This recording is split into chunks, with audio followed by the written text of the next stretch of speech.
Hey, good evening, everyone. Welcome to the Vikings Playbook. It's the AFC, NFC Championship football weekend. I wish we were in it, but we're not. And we just wrapped up the last of the championship games today. So, what you're going to see is Seahawks and Patriots. And yes, that means Sam Darnold. Congrats to him. Obviously, there's a little bit of egg on our face as Vikings fans, the front office, so Kwesi, KOC, the decision not to keep Sam in Minnesota. So definitely some things to talk about. I want to thank all of you guys for joining us. If you're not already following us, please make sure that you're following us, Vikings Playbook on X and then Vikes Playbook on YouTube. And if you have any questions during the pod, please make sure that you put your comments in YouTube or X, and we'll make sure that we answer them live, and I'll answer them best I can, and we'll throw your comments up on the screen. So let's get started. This is Vikings Playbook. Your Sunday starts here, and let's talk about it.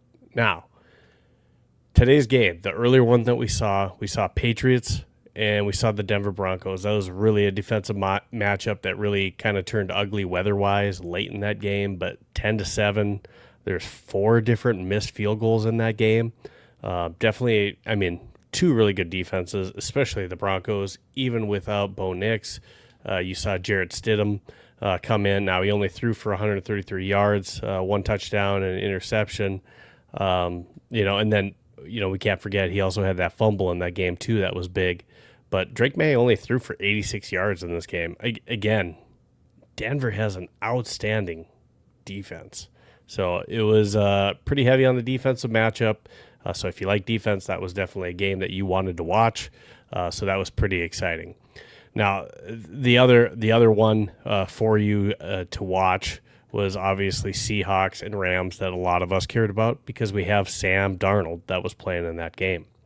So Sam playing in that game, yes, I don't think that there's any ill feelings towards Sam. Sam did what he needed to do here. He did more than what he was asked to do in the 1 year with us.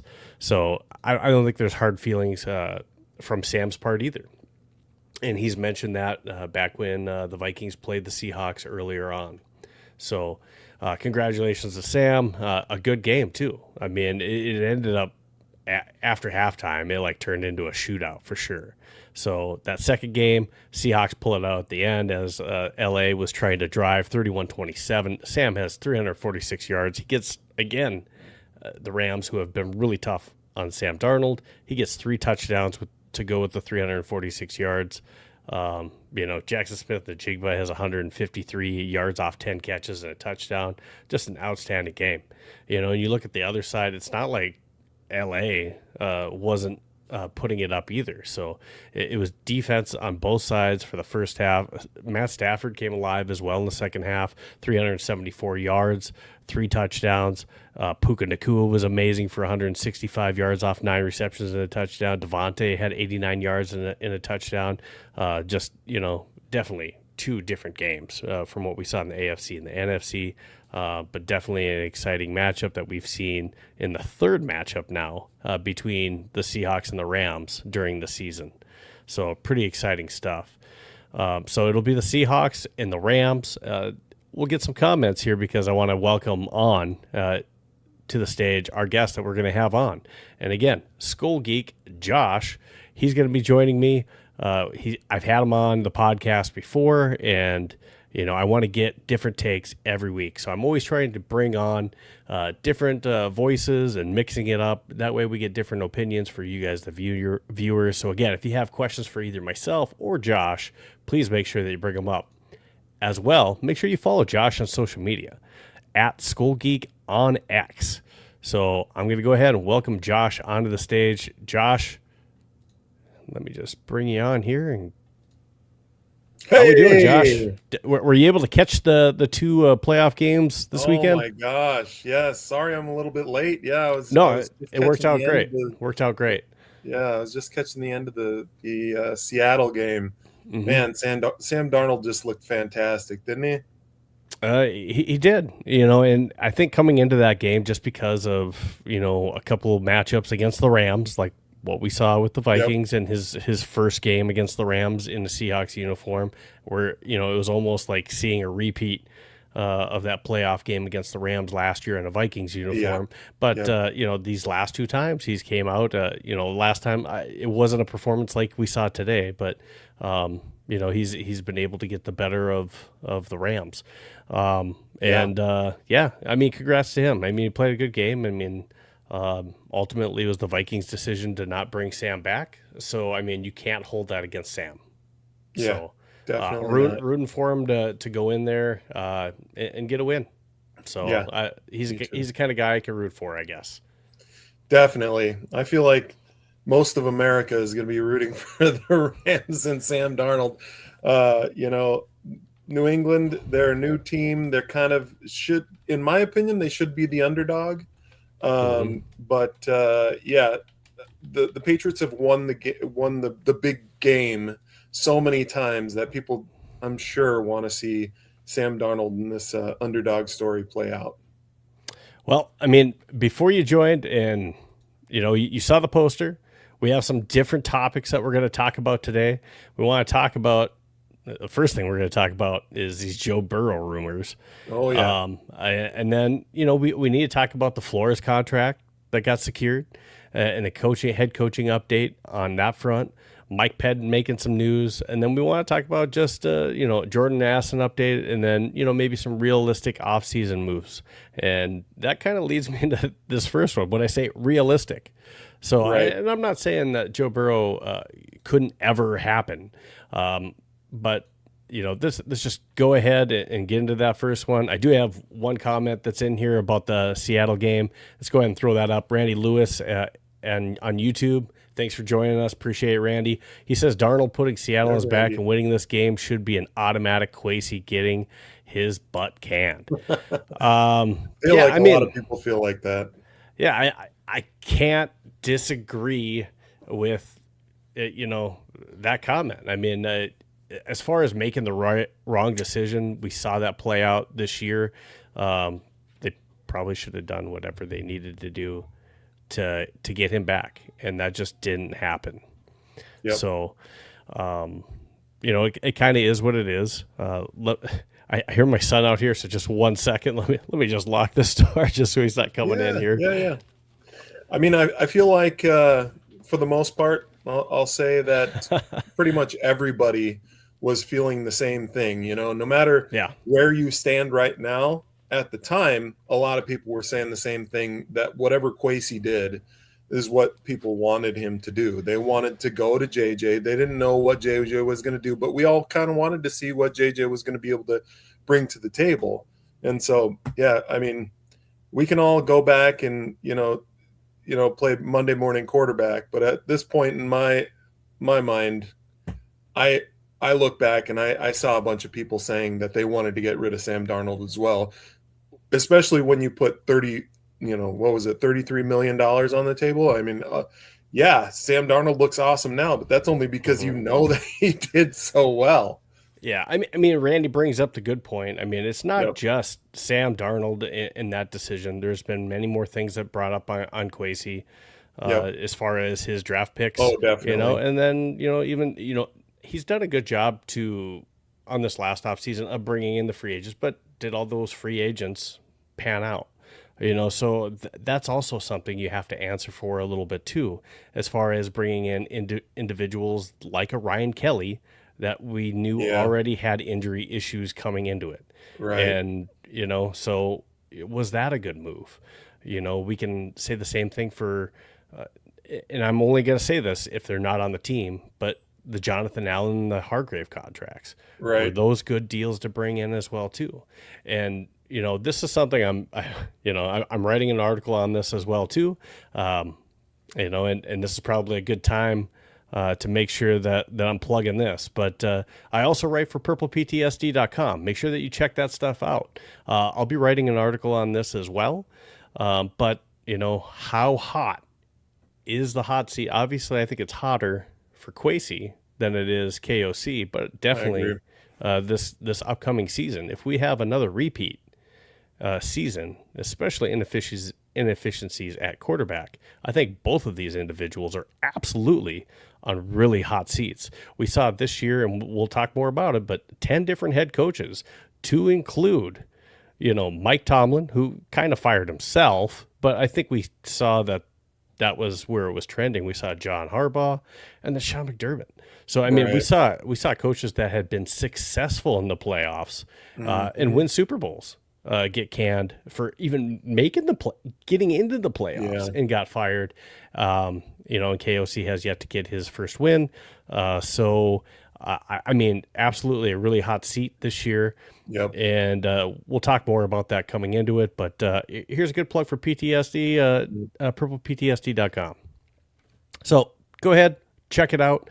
It's something that I definitely want you to take a look at. We're always putting definitely good articles on there on either purpleptsd.com or vikingsterritory.com. So go ahead and check it out. But two of these topics that we're going to be talking about with Mike Pettine and Brian Flores that we'll be bringing up. Yeah, I have articles if you want to read more about those, but we'll also talk about it today. Some other comments. D. Reuter says absolutely a fireable offense. We all knew it when it happened. If you didn't see it, you're handicapped. Randy, again, I think they're both on the hot seat. Agreed, Randy. Yep. If they don't win a playoff game, I think they're both gone.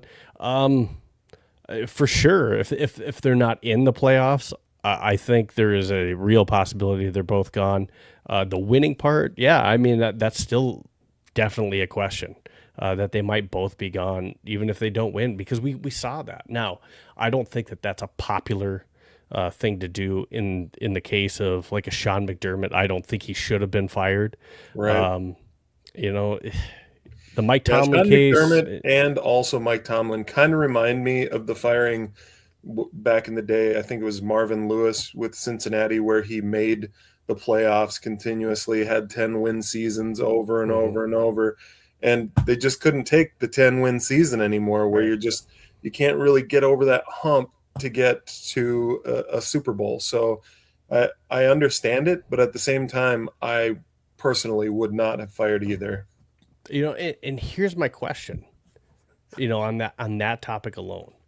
If you're going to fire somebody, and let's just say you're at a business, you're going to fire somebody, usually you have some kind of a backup plan. This is a key position on the team.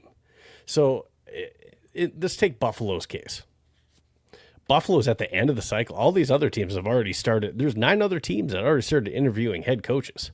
Yep. And some were even secured and off the table. Yep. And you decided to fire Sean McDermott, who's been extremely successful. Now you can say how much of that is Josh Allen. That's, that can all be fair, but record being what it is, why are we not looking at the GM? But whatever. Sean McDermott, you fire him. You're late to the trough, if you will, the feeding trough for head coaches. What was your plan? Who did you plan to hire that was going to be better than Sean McDermott? Mm-hmm. And we'll see who they settle on. But so coming back to the Vikings next year, that's not just fire to fire. Make sure we have a plan. Now, we're going to get there on that one, because there's more I want to talk about on that, obviously. One more before we jump into our first topic. D. Reuter on YouTube says letting Sam walk was the biggest fat mistake in Vikings history after the Herschel Walker trade. I'm not sure I'm willing to go that far. But yeah, I mean, it definitely, you can't say it isn't a mistake when the guy's going to be he quarterbacked another team to 14-3, and he's going to be in the Super Bowl. Yep. It's hard to defend the position that we didn't make a mistake, right? So Kwesi has to answer for that, him and KOC. They both do. Absolutely. So let's go ahead. Let's jump into our very first topic that we got. And let's go ahead and take it. All right. Let me just move that up. All right. Joe Burrow rumors. This is infuriating to me. All right. Now, do I like the idea of Joe Burrow being on the Minnesota Vikings? I absolutely do. It all sounds great. I like the idea of, let's take, whatever players we want to see in the NFL and let's grab them. But I hate, and this is one thing I will not do, not just for Vikings Playbook or Fantasy 15 that I host, but also for purpleptsd.com. My credibility does mean something. So for some of these places that decide to put that out there and they say sources, and I'm not expecting them to give up their sources when they say stuff like this.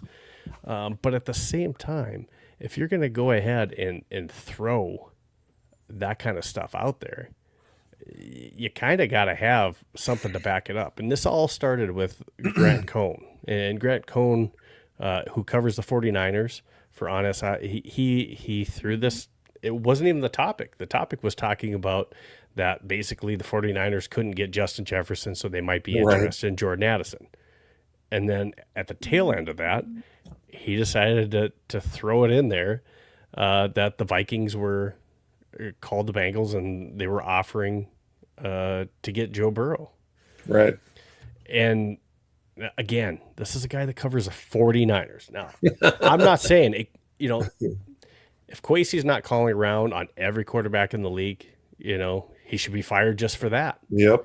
So I'm not saying that, a call hasn't happened or won't happen.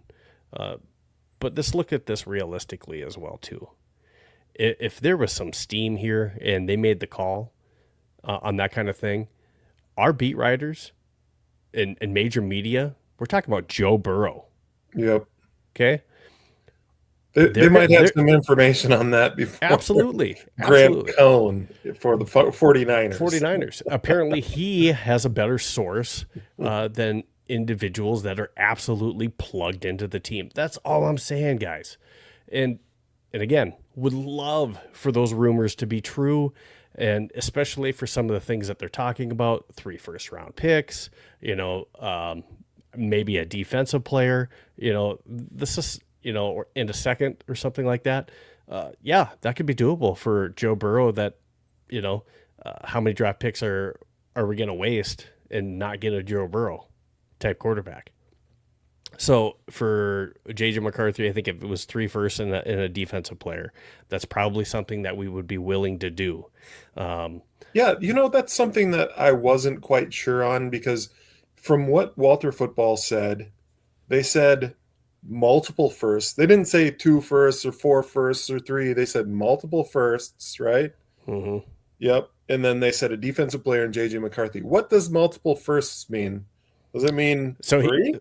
And I'm going to break this down. So I actually, I put a video on here too, to talk about this a little bit. But so this was his very first tweet so now Walter Football comes out shortly after Grant Cohn and says, just heard from a source. And again, Walter Football, he's not Adam Schefter. Walter Football comes out saying he just heard from a source that the Vikings reached out to the Bengals to trade for Joe Burrow. Asking price was too high. Now that first part of that, I can see that being true. I can see the bank. Okay, here's where, again, if there's steam there, I could see Kwesi calling, because he should call on all kinds of quarterbacks. I can make up whatever rumor I want. Of, I heard from a source, like I sarcastically made, that the Vikings called on Mac Jones. They absolutely will do that to see what the 49ers want for Mac Jones. Absolutely should. You have to weigh all your options and what is the best for our team. If Joe Burrow was available, obviously, that's probably a top option for this team. But if you're the Bengals, it does not make sense right now to trade Joe Burrow. Joe Burrow's also, unhappiness. They turned down 4 firsts in 2020. I don't know if you remember that. Yep, I did post on that too, and and somebody had commented on there too that that was in 2020. Not now, and I get that, totally get that. What I'm saying is they definitely value Joe Burrow very highly. Yeah. Now they've also invested heavily since 2020, and not only Jamar Chase but T. Higgins. So why would you trade away a very capable quarterback that has chemistry with those 2 receivers to bring in a project or be unsettled at the quarterback position. It just does not make sense. Now, I know that they have been unsuccessful, and some of that has been Joe Burrow getting injured lately, as on top of their defense not being able to stop anybody and some offensive line issues. But that is Joe Burrow's frustration of the front office, and I think that's the message he was trying to send this season in post-game interviews. Is now next season, if Cincinnati does not fix the issues that Cincinnati has been having, absolutely. I think he could be looking to force a trade, but right now I don't think that's the case. If Joe Burrow were to force any type of a trade, I don't see this happening until after the draft and after the initial free agency period. He wants to see that the Bengals front office has got the message loud and clear. Joe Burrow is unhappy with the players around him, and basically, if they don't make some moves, yeah, he probably is going to force his way out of Cincinnati. But I don't think that's happening this year. But again, from a source, multiple first-round picks. All right, so now we're gonna. Can I say something on that? Yeah, go ahead. In my opinion, there's a difference between Walters football. I've been following Walters football for a really long time, and I definitely feel like Walters football has a pretty decent thumb on the pulse of the NFL. Obviously, I feel like he's got a little bit more play than Grant Cohn, in my opinion, just because Grant Cohn is only following the Niners, but Walters football is definitely more, I don't know, well sourced than Grant Cohn, in my opinion. Sure. We just have, I just think, there's probably some, hey, this is something I'm going to run with, yes, it's got a lot of clicks, what's steam, so people are running with this, and there's some Vikings Twitter that's running with this as well too. Cause again, it's I'm talking about it right now. Yeah. But the way that I'm talking about it is like, guys, this isn't anything. If this had steam to it, we would see major media also running with this. Yeah. Just like they were with Aaron Rodgers, right? We don't see that kind of steam. It's not there. All right. We don't see the beat guys running with that. All right. So let me just go ahead. I'm going to pull up just this video just so you can see, because what Walter Football ended up doing with that little link that you see, he talks a little bit about, basically what he has been hearing. So I'm just going to go ahead and try to pull up that video for you as long as I can find it here. Thought I had it pulled up here somewhere. And now I'm not sure where I put it. All right. Anyways, I'll try to look for that audio on it. But after that, and this is also another guy that's really tied in. So Crack Rock comes on and he issues a $10,000 challenge to Walter Football, saying it because initially what he says is this is 100% BS, never happened. Crack Rock. Now, those of you saying, all right, so you don't believe Walter Football, you don't believe Grant Cohn, but you believe Crack Rock? We're going to believe Crack Rock. Now, Crack Rock has actually broken some news before where he said some stuff has happened, but all I'm saying is he comes back on and he says, hey, 10K challenge. I'll put 10K down if you can produce any credibility to this story. Haven't seen anything on it yet, but this is where, Crack Rock and I are on the same page. He says we can wish and dream about Burrow and purple and gold, but this never happened, pure and simple. Now, I'm not saying that a call has ever happened or won't ever happen, but I do think that there's a lot of clickbait going on. And Crack Rock follows it up with, yes, we would all love Joe Burrow. Agreed. And why not T. Higgins and Jamar Chase? And now there's some sarcasm there. The championship games haven't even been played. Nobody's getting traded right now. Okay. And I agree with that. And Joe Burrow is waiting to see what happens closer to the draft in free agency period before he makes decisions. He's got a good connection with Jamar Chase, T. Higgins. That team in place is trying to smooth things over and make him happy. he's going to give him an opportunity to do so. Now, if that does not happen, yeah, in that free agency period late in there, I could see something being possible if, they just absolutely, sink the ship, if you will, in Cincy in the draft, and they don't address those needs on the offensive line and in defense.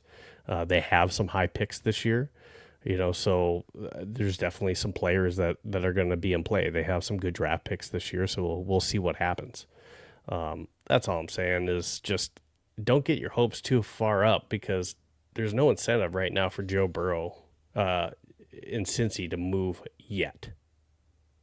Yep. Right now there's not the fire alarm that people are trying to create. It's just not there yet. And if and when it is, I guarantee you the people that cover the Vikings and Cincy will make sure to let you know. Here's James Rapian, who covers the Cincinnati Bengals. He says, I'm more likely to pay for the Vikings in 2026 than Joe Burrow. Thanks and have a good night. Now, does that mean it's open and shut? No, but somebody that's tied in to the Bengals, that's at least covering the Bengals, says, hey, this isn't happening. Or at least he's saying he has a better chance. So, I mean, that's all I'm saying is let's not continue to blow up something that's just not there yet. Can we hope and dream? Absolutely. Okay. With that said, though, if Joe Burrow does push his way out of Cincinnati, I think that the Vikings do have a chance. They're willing to do something. I agree with that. I agree with that 1,000,000%. Because if Kwesi doesn't make a move, he's gone anyway. So he's more likely to do it than a new GM. So I think it's, if he does and he's like, I want out of Cincinnati, I think James Rapian or whatever his name is, I think that's a pretty silly thing to say, because if he does force his way out, the Vikings are on the table, in my opinion.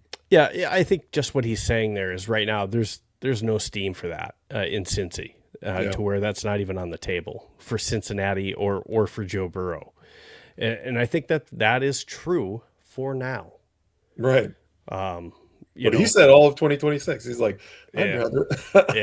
I get it. I disagree with that. I definitely think, there's nothing that's happening now. Now, going back to that, KOC and Kwesi at the quarterback position, I have my thoughts on it, but I'm just saying, are they going to do what's in the best interest for maybe the team, cap, long-term at the quarterback position?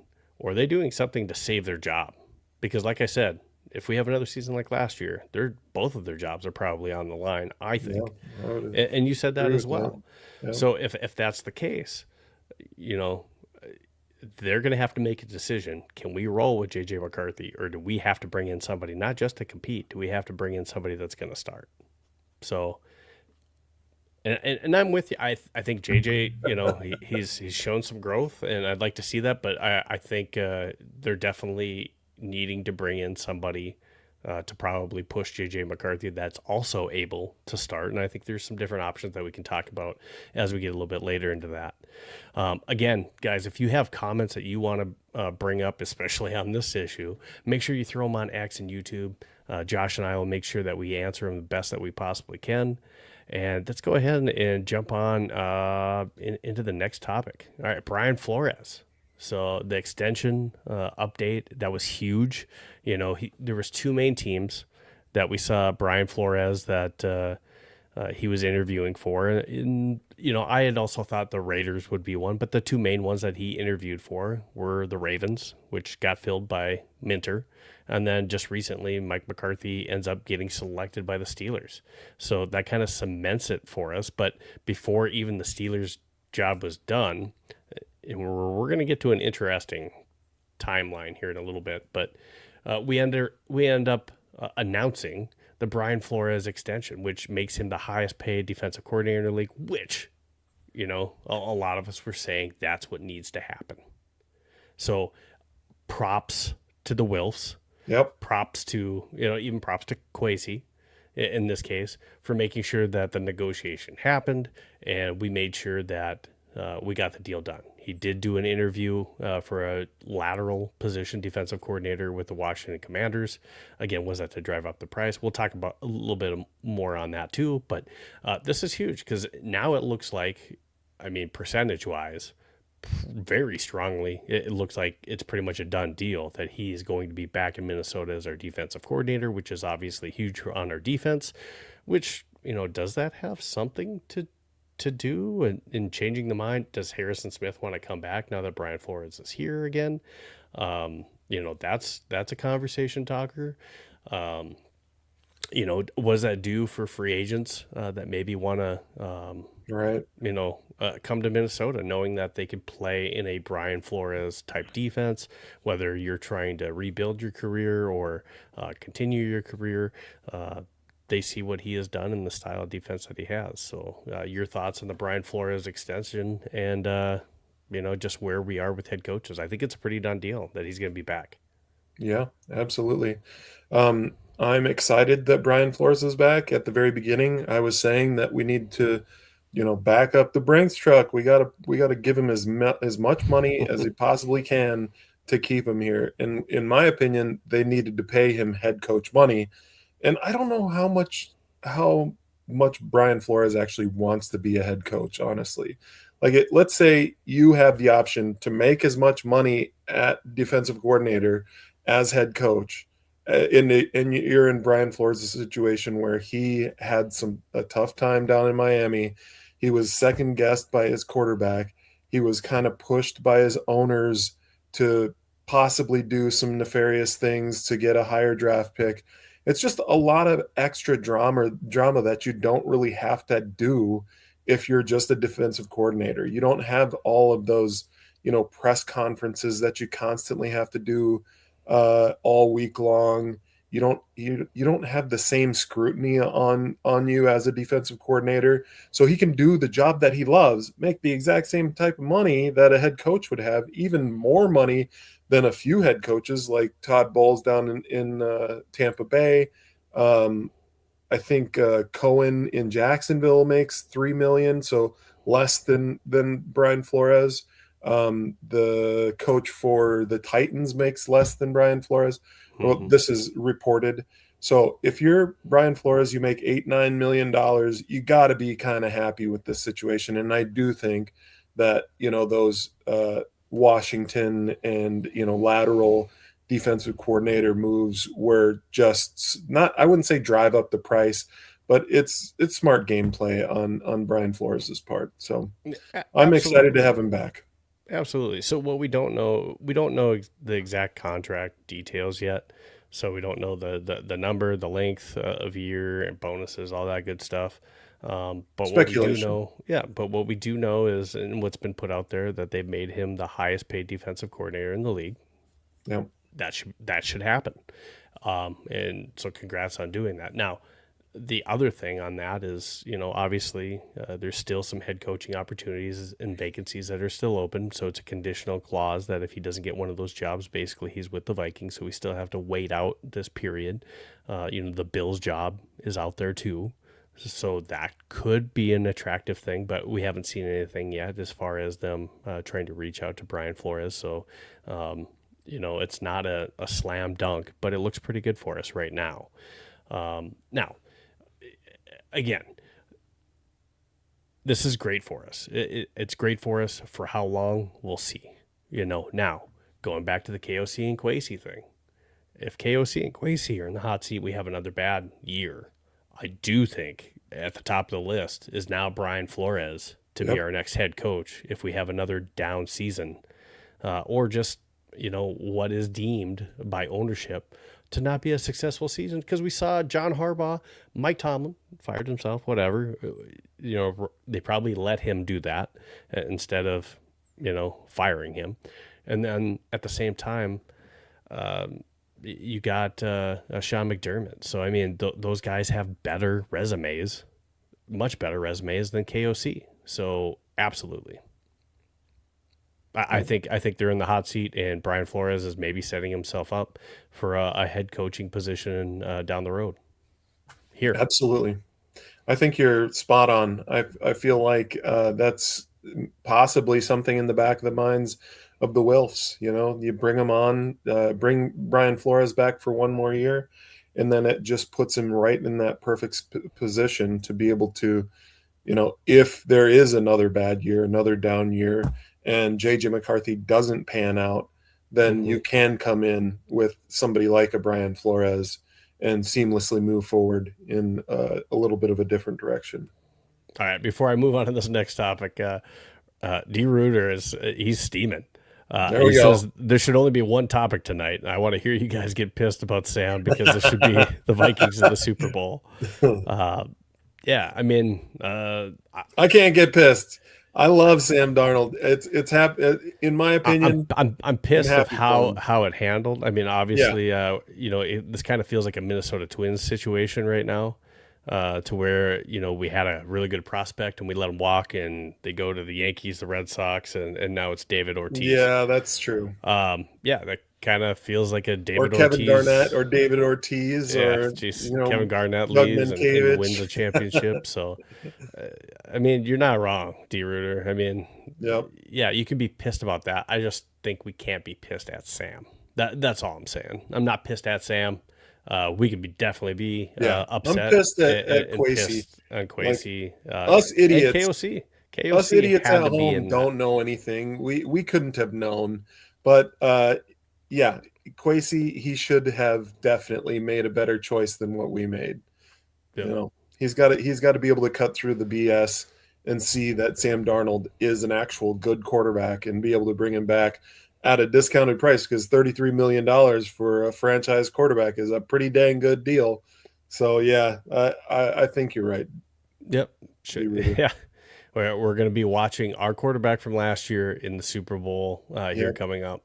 So yeah, that's enough to make. I will put a little bit of a caveat on that though, Steve. Yeah. You can't just plug Sam into this roster and say that it's the exact same. We would be in the Super Bowl with Sam Darnold. It's a high likelihood that we wouldn't be in the same situation because we don't have the running backs that they have. We don't have the defensive line that they have. I know we have a decent defensive line, and we do have. It's all right, but it's not Leonard. It's not Boye Mafe. It's not the cornerbacks. You've got Witherspoon. You've got Tariq Woolen. You've got Amanwari. Like literally top to bottom, their defense is really, really good. So is ours. But our offense, I don't think, is as good as their offense. Their offensive line is quite a bit better. Their running backs are way better than our running backs. Their receivers are somewhat on par.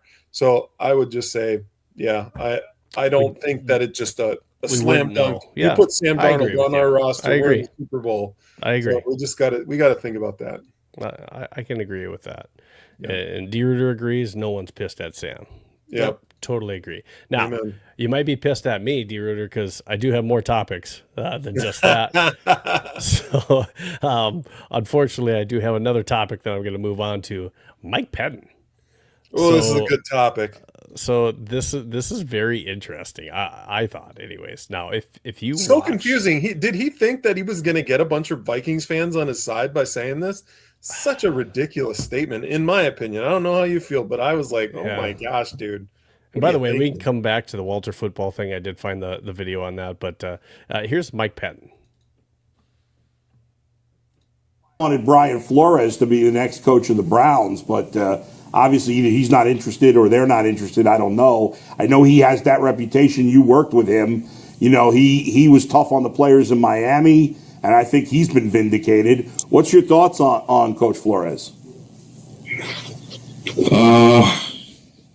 Probably not many that I would prefer to share.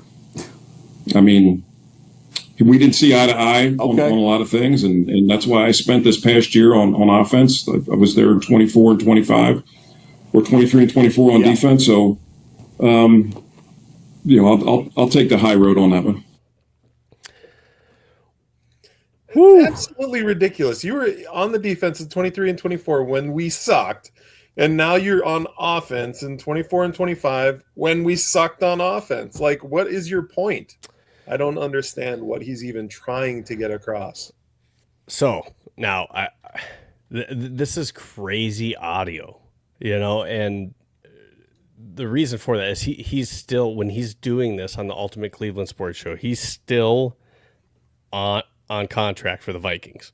Okay, so you got whatever it is, you got friendships going on, whatever.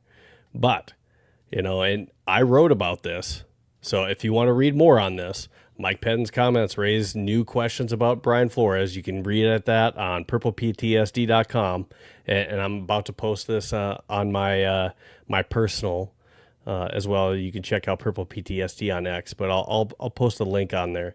But if you read on this, what you're going to see is I kind of pieced together an interesting timeline as well with this. So Kevin O'Connell comes out with a news conference on January 13th and announces, this is when we find out about the Mike Pettine retirement. Okay. So we find now earlier, I had an article probably 2-3 weeks ago in like week 17, where I had talked about like Brian Flores, we're going to have to offer him a big contract, make him the highest paid. But I also mentioned that, we might have to make him the assistant head coach and that we might have to make a decision between Mike Pettine and Brian Flores. Now, not necessarily in this context. Not a tough decision. But holy cows, what I told, I have in the article, you got to choose Brian Flores over Mike Pettine. Now, was that what happened? Did he actually retire, or was this kind of a situation where, Mike, we're going to let you go out on your own and you can retire instead of us saying that you were fired? That maybe sets you up later down the road for another job. And then he comes out with this, going against, because he was potentially forced out and we possibly picked Brian Flores over him. So I say this on January 13th. He forced his way into this assistant head coach position. I don't even know if he earned anything, and I honestly don't feel like anytime anybody gets that assistant head coaching position, it's an actual earned position. I think they want them on the team for maybe a little bit of insight into other teams, like he had insight into the Packers and a couple other teams in the NFL. But I just don't think that anytime anybody gets that, that's why I'm happy that Brian Flores didn't take that assistant head coach position, is because it's just kind of like a label that doesn't even add any credence to your ability at all. Sure, but was Mike Pettine getting into his stuff to where there was a personality conflict where they had to choose between the two?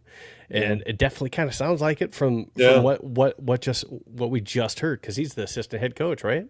So if you read into it, so he's probably trying to get into, and if they're feuding, it kind of sounds like there were jabs back and forth a little bit, but again, that's speculation. But from what Mike made it sound like, he's going to take the high road. There's definitely some beef there. Now, getting back to the timeline, hold on. January 13, we announced that. We say, hey, thanks, at a news conference, but there's no like poster on the Twitter page saying, hey, thanks, Mike, for, the great years and the great job you did here at the Vikings. Not like you would see with even like a birthday post. Usually when a player leaves or something like that, you see some kind of farewell, right? We don't see anything like that for Mike Pettine. Yeah. Now, January 14th, what happened January 14th? Brian Flores, that's the date that he was also interviewing for the Washington Commanders job. Mm-hmm.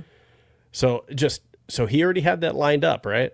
Before Mike Pettine's, so the Vikings possibly hear that, well, I'm even looking at different defensive coordinator jobs. So again, this is a theory, right? So now I'm speculating, right? Mm-hmm. But was that playing into Brian Flores' decision of, even if I don't get a head coaching position, maybe I want to go somewhere else because I don't want to deal with Mike Pettine?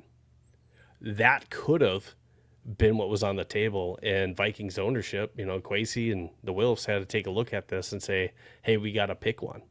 Yeah. I'm not saying that happened. Mike, he's a classic defensive guy. He's been on defense his entire career, and then all of a sudden he goes on offense. Clearly, in my opinion, he was tied to this Donatel defense, and how Donatel looked so terrible, and just our defense with the bend don't break type deal, and we gave up. That's the whole thing where we gave up so many points. Like we barely won every single game. What was that, 2022 that happened? But yeah, I don't know. I just don't think that he's anything that he says just kind of just throw it out the window, in my opinion, because the proof is in the pudding. Brian Flores was an incredible defensive coordinator. He did a great job with our defense, and now all of a sudden you're crying over it. It's ridiculous, in my opinion. But January 13th, Mike Pettine is announced his retirement. January 14th, he's having his interview with the Commanders, and a week later, we've announced an extension that if he doesn't get hired by anyone else, he's with us. Yep. So that's an interesting timeline to go with, because that doesn't, just that interview that Mike Pettine had with the Ultimate Cleveland Sports Show doesn't sound like a guy that's just, you know what, I'm just ready to retire, take some time off. He's a younger guy. That interview doesn't sound like someone who's just, want to take some time. It sounds like he got some beef. Yep. He sounds real salty. Absolutely.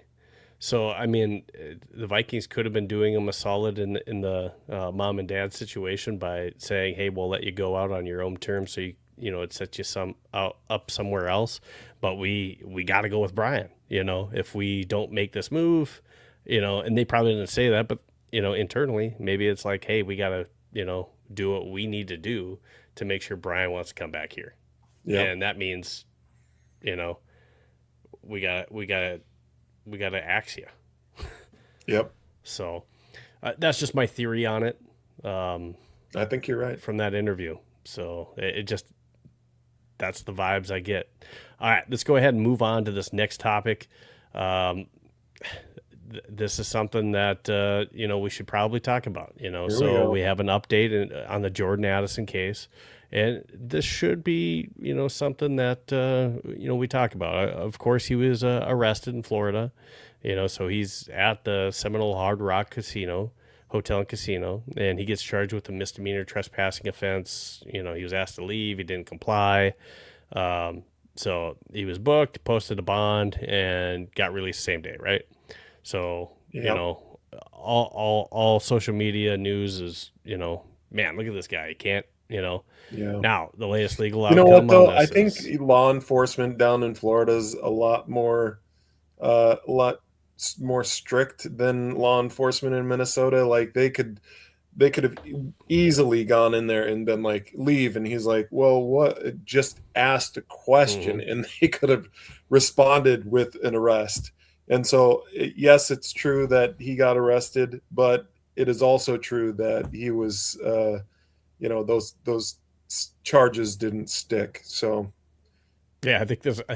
I think I heard someone else say this, that he was probably having some drinks. He was probably on a heater, but it's just it still shows that allegedly, again, just getting into an altercation like this, it still shows that you probably aren't making the best decisions to even get into an altercation. When, again, they ask you to leave, maybe just not getting into a situation where you end up arrested from it is probably not a good look. Well, I know you would never get arrested in a facility like that. You wouldn't be caught at 4 a.m. getting arrested and trespassed. It depends how good the heater was, right? That's not something I'm doing, but again, he's a younger kid too. But he's got to show the maturity. Now, they dropped the charges. The case has been formally dismissed, right? Now, this doesn't mean that Addison's not going to press charges because, he's saying he did nothing wrong in the matter. And that absolutely could be true, right? So we have to take that in consideration. But what this does do is, again, it's still a bad look that you're in the news for legal stuff. And at the same time, what this does is it doesn't look like he's going to face like any kind of suspension because, he doesn't have any, charges were dismissed. But at the same time, if the Vikings do decide to move on from him, whether that be in the offseason or during the season, what does this do to the value of Jordan Addison still, for contract reasons, whether it's with us or someone else, do you think that that value is still damaged by this incident? Yeah, I mean, segue to Grant Cohn, right? And isn't this what he was reporting on originally? So, yeah, I mean, from what I heard from him, didn't he say that they were possibly thinking about trying to give a second for Jordan Addison? Yeah, I mean, like the some of the deals that I heard on that could be feasible. I mean, I would like to see the Vikings possibly pick up Jordan's 5th-year option, right? And then hey, if the season's not going well, get a little bit further away from this charge a little bit, and before then who knows what happens? Yeah, and because this is about the lowest possible value that you can get for Jordan Addison. Like you can't get any worse than this. He's got drops all over the place this last year, low production. This last arrest, clearly his value is only going to go up from here. So I wouldn't just all of a sudden pull the plug on Jordan Addison. That's kind of where I'm at as well too. But we can reevaluate before the trade deadline where we're at as a team. Quarterback. If you get a second though, I mean, a second is not bad in my opinion. I think he's worth more than that. Now, right now, that could be in question right now. But we saw, Did he say second and Pearsall? Is a possibility.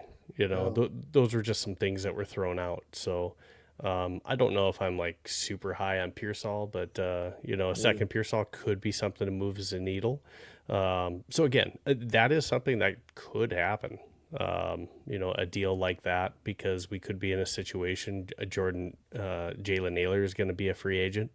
We're going to have to make a decision there on whether or not to retain him. You got Ty Felton that you brought in. So again, is Jordan Addison going to be the one that gets traded and we re-sign Jalen Naylor and Ty Felton picks up a bigger role? Or do we try to hold on to, and you just got to make this decision, because here's the thing. You let Jalen Naylor walk. I'm not saying you can't get someone of his talent back in the receiver room, but let's just say you hold on to Addison and then you end up trading him, or now you can't pay him the next following season, and you let Jalen Naylor go out the door. So those are things that they're going to have to talk about this offseason that are going to be pretty big. I will say, I am a Pearsall fan. I'm actually a Gator fan and a Vikings fan. I grew up down in Florida, so big Pearsall fan. Also, he's an American hero. I don't know if you knew that, but he saved somebody from being I don't know. Do you remember that when somebody was being mugged in San Francisco, and then he saved them from being mugged and he got shot? Yep, he got shot right before. Yeah. So. And that's all great. I just got to see, performance on the field. That's all I'm saying. Yeah. We just haven't seen, him put together anything of substance that's better than. Definitely not better than Addison. He's not better than Addison. Yeah. And one could argue, do we know that he's better than Jalen Naylor? Right. We don't know that. I think that Naylor's put it on the field, so you know what Naylor can do. You definitely know that Jordan Addison is pro material. Now, if he could just put it all together, and I mean, Pearsall, you've only seen him produce maybe 3-4 games at the end of not this season but last season, so really hasn't put it all together yet. All right, let's jump into this next topic. Realistic offseason moves. All right, for the Vikings. So we kind of talked about some of them already. Trade possibilities could be out there for some of our individuals, like a TJ Hawkinson could be on the chopping block or traded. So we see TJ out there. We've seen Jonathan Hargrave as possibilities. We've seen Jonathan Allen's name be mentioned. We've seen, and now I'm having a mind blank right now. We've also seen running back Aaron Jones' name be mentioned on there as well too. And we don't know whether or not that Harrison Smith is going to be back this season or this next season. So those are names that we've seen on there. Now, as far as who we make in signings this offseason, we could see restructures. I wouldn't be opposed to seeing TJ Hawkinson have a contract restructure and keeping him on this team. Eric Wilson, I'd like to see, he's going to be a free agent as well too. We're going to have some competition, have to pay him. Jalen Redmond's going to be wanting a contract. So those are a couple different contracts here this offseason that we're going to have to take a look at and re-sign some guys. And another future article that I'll have here coming out, I think we should consider, because he's already under contract, I think Blake Brandel should be our starting center next year. I mean, I just think we have some holes to fill. You can't draft every position and hit on every position. Especially with the track record lately that we've had, that's not happening. So, we have some other needs that are maybe, and I get it, we don't have Ryan Kelly, we're not going to have, so we have Juergens and Brandel right now. So I get it that center is a need.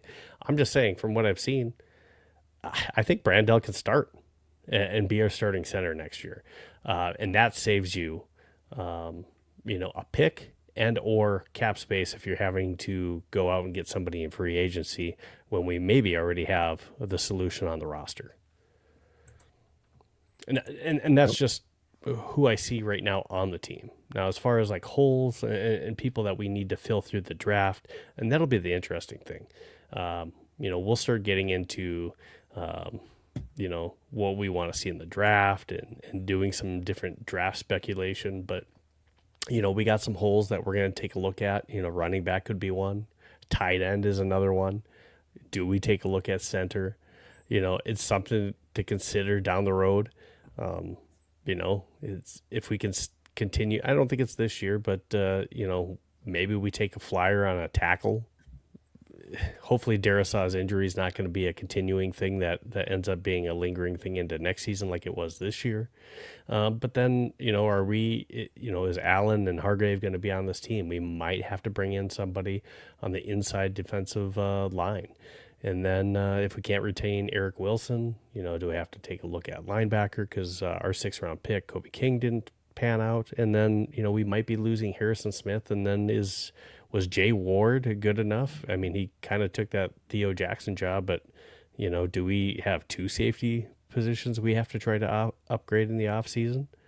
So there's some different moves that we're going to have to try to make between free agency and then also with the draft that we got to plug some of those holes, and we can't afford to have a Lewis Cine type situation where we have an individual sit on our bench for like 4 years and not be a starter. Yep. We need to start drafting players, especially in our first 3 rounds, where they should be seeing several snaps with those first 3 picks, maybe even first 4 picks. For first 4 rounds, but for sure the first 3 rounds, those players should be expected to have considerable roles on the team. Mm-hmm. So that's where I'm at on that. Do you got any insight on that? Yeah, I would say that, the biggest need, in my opinion, is safety. Just from, Harrison Smith, being in the situation that he's in, he might not be coming back. Also with Theo Jackson not playing up to my standard in my opinion, but Jay Ward, I felt like did a pretty decent job, but I don't think that he's a starter. I think he's a rotation guy. And then I would say my second, I know that you say that you believe in Blake Brandel. Personally, I've been a huge Blake Brandel fan since he was in college, since he was at Oregon State. He was I posted this on X, but he was the highest rated college football left tackle coming out that year, the highest PFF rated college football left tackle. It was pretty crazy him coming out, and he was kind of a low draft pick, even though he was the highest graded PFF left tackle. So I do think that he's got skill, and it's awesome. I really hope we continue to bring him back, because he's got so much flexibility, position flexibility to go from center, guard positions, also all the way out to tackles. And I don't think the drop off is that huge, but I don't think that I think that we can do a little bit better with the starting center. And then also you made a really good point with defensive interior. I just think that we just build really good teams through the trenches, offensive line, defensive line. But then also I think that we need we're a little thin at corner. Yes, we do have Byron Murphy and Rogers, but not a lot of depth after that. So it would have been nice to bring back what was that dude that went to Chicago, the really tall guy Nation, right? Yes, yep. That's him. It would have been nice to have him. I know that we traded Andrew Booth Jr. for him, but what can you do? No use crying over spilled milk. But I think that corner is another both the biggest holes. Yep, corner is another position that we're going to have to take a look at too. So, I mean, we can plug one right there with Blake Brandel. He's got one more year left on his contract. He's not a huge salary cap hit either. And it would kind of be one of those prove-it type seasons for a contract. And again, he came in after never really playing center other than practicing it a few times, thinking just in case. We signed him initially in 2024 because we thought he was going to be our starting left guard. And like you said, he played tackle. So he's big. He's big for a center. But he played it well when he did play. And for just trying to catch on to that, if he practices that, and if that's the plan in the offseason, and he has an entire offseason training camp, a preseason, to work on just being the center, I think he can get better than what we even saw. Yeah. So I mean, he definitely showed flashes when he started at center all year. Yeah, absolutely. So I think that's something we have to take a look at. Now, I didn't forget about it, guys. So if you're thinking about commenting, don't worry. Yes, we also have to take a look at the quarterback position. Now, this is something I've brought up as well too here, and I'm going to ask you because I haven't asked you yet. So this is the different list of different quarterbacks that are possibly out there. Now, one that I have brought up, and I think I've brought it up with you before that I did like on this list, is he's still on a contract, so we would have to do some kind of a trade for him. But I like the opportunity of Davis Mills. Oh, I thought you were going to say Anthony Richardson. No, I like Davis Mills. Anthony Richardson has too many injuries. He's basically the same. He's in the same boat that we are currently with J.J. McCarthy. Need to have better accuracy. You've had injury issues, so why are we taking on somebody that has the exact same issues that we're trying to fix with J.J. McCarthy? Mm-hmm. Maybe not exact, but has some of the similar issues that, we as fans are complaining about. So Davis Mills, I think in the starts that he's had this year, I think he started four games, went 4-0, 4 or 5 games he played in. But again, he threw 5 touchdowns, 1 interception. I think he showed, at least this year, he has some potential there. Not only to just be a good backup quarterback, but there could be something there starter. And that's what I'm kind of getting at is let's just say that it's just not panning out or we continue to have injury issues with J.J. McCarthy. You have someone like Davis Mills who showed that he played better than C.J. Stroud did this year. Yep. So fight me on that. But he played better than C.J. Stroud did this year. So, that's something where, yes, and people will say, well, they're not going to want to let him go because, they have issues with CJ. That could be true. I'm just saying from this list and who I'm looking at, I like that name on here. Yes, other ones that we could look at, I think you and I, and again, I just think that the Niners maybe want too much and we're trying to fill a different hole. So I just don't know if Mac Jones is going to work as far as how much they want for Mac Jones, because we don't know if Mac Jones is going to turn out just like Sam Darnold. We don't know that. Now, he's coming from a similar offense like we plucked Sam Darnold, so he plays in that West Coast offense, so it would be a similar type transition, but that doesn't mean we're going to get the same type of production that we got out of Sam Darnold as we in a Mac Jones. We don't know that. But other individuals, I don't think Malik Willis is happening because he's, I liked him too before. Much money. It wasn't until Love got hurt and they let Malik start another game. Yep. I was on the Malik train, but now I don't think he's gettable at this point. Yeah. He's going to be looking for. I think he probably has played himself into getting another starting opportunity with a quarterback needy team. I agree.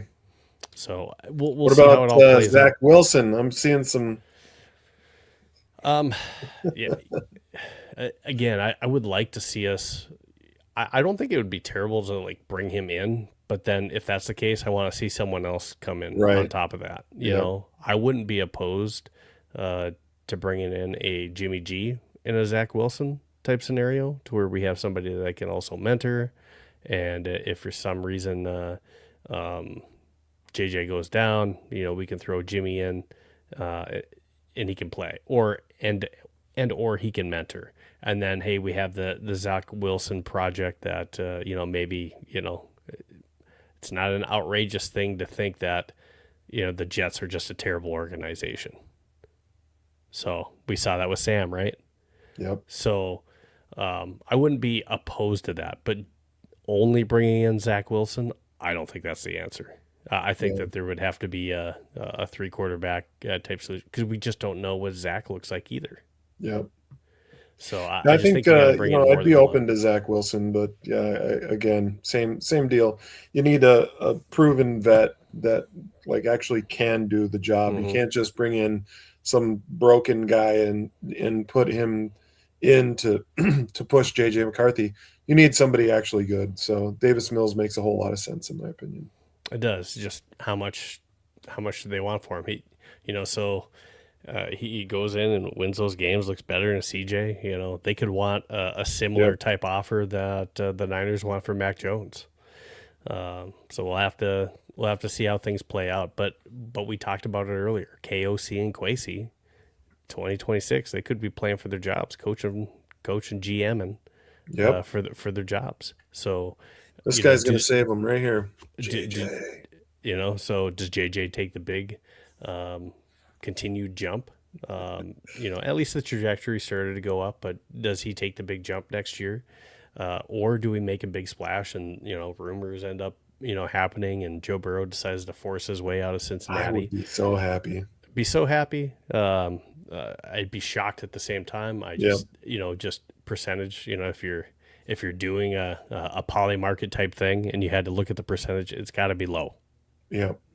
It's not high. So, I just don't want to get myself. I wouldn't put money on it. Steve. Yeah, I just don't want to, get too worked up or spend too much time on something that's just not a feasible thing right now. And if you're the Bengals, that doesn't make sense to you. Yep. So, that's all I wanted to say on that. But we had some good topics today. We talked about Joe Burrow. We talked about Brian Flores, Mike Pettine. That was just crazy to me. That was a curveball. Jordan Addison, and different realistic things that might happen this offseason. But anything else you want to touch on, Josh? No, I think we touched on it all. I'm just excited to see the Super Bowl. I'm excited to root for Sam Darnold in the Seattle Seahawks. Either NFC team was going to be better, in my opinion, than either of the AFC teams this year. So I think the Seahawks are going to give the Patriots a run for their money. All right. Well, can't be mad at Sam like we talked about. So I will also be rooting for Sam Darnold. Some people thought it was funny that, Sam was a quarterback we did have. Drake May is a quarterback we wanted to have or could have, tried to get, type of deal. And those two individuals are going to be playing the Super Bowl. Well, everyone, I appreciate if you're watching this, please make sure that you go and follow me on Vikings Playbook on X, and then also make sure that you check out at Vikes Playbook on YouTube. Make sure that you subscribe, follow, set you alerts so you're not missing an episode. And then also, make sure that you go follow Josh on social media. Thanks for joining me, Josh. Again, at Skol Geek on X. So yeah, thanks for having me, man. It's been such a good time coming out here and talking some Vikings. I also wanted to tell everybody I do web design and search engine optimization. In my company's name is BuzzGeek, but I wanted to tell you guys that I also own DaniilHunter.com and KhalilMack.com. And I'm trying to get it back to those guys. I want to sell them those websites. So if anybody knows how to get a hold of Daniil Hunter and Khalil Mack, I'd love. Oh, and Anthony Barr. So AnthonyBarr.com as well. I own all those. Oh, well, reach out to them, tag them in a post, and you might get some action on that. Also, I just want to make sure that I plug it. If you guys don't already know, I also host the Fantasy 15, and I'm the owner and creator of Fantasy 15 fantasy football website, so fantasy15football.com. Go ahead and check it out, and then also tune in. We have our Fantasy 15 Fantasy Football podcast. We're now in like a slower season. We will have a podcast on Wednesday leading up to the Super Bowl, but again, it'll be a slower off season. We'll still have some podcasts, so 1 or 2 a month in the off season, but look out. We're going to have next year on our website, we're also going to have that fantasy football draft kit all linked up for you. And we have some other big things on the way too. You can also link up with other fantasy football managers on our website with our forums and talk about fantasy football, sit, start, trade, different ideas. So make sure to check that out, fantasy15football.com, and check out our podcast as well. And then also, like I said, check us out. purpleptsd.com. I write for them as well. Check out some of the articles. The one that I'm about to send out on my personal is that Mike Pettine comments and something that we talked about today, but also check out my article on Brian Flores. So I have some other big ones coming, and support a lot of the other writers that we have at purpleptsd.com and Vikings territory as well. So thank you so much for everyone that tuned in tonight.